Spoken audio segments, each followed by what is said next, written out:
We use the present simple in different ways in order to express the fact which is always true or true for a long time. Examples: he comes from England. She works in a shop. The present simple tense also expresses a habit. Examples: he works all weekdays. She goes to work by bus. In this chart, we can see the affirmative form of this verb tense. Examples: we start at 7 o'clock. She starts at 7 o'clock. You form the third person singular, he, she, it, of most verbs in the present simple by adding s. In the negative form, we use the auxiliary do or does plus the particle not.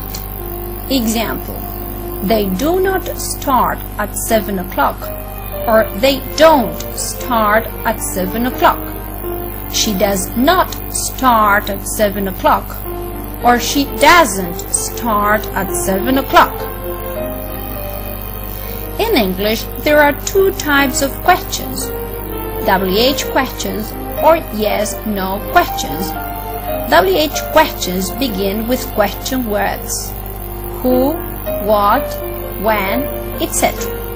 Example: when do they start? When does it start? In yes/no questions, we begin without a question word. We begin with the auxiliary do or does. Example: do you work? Does she work? Here, there are 3 points for you to remember. First, when we make questions in negatives, we use do or does. Second, in questions, the subject comes after do or does. And third, in questions with does, there is no s at the end of the main verb.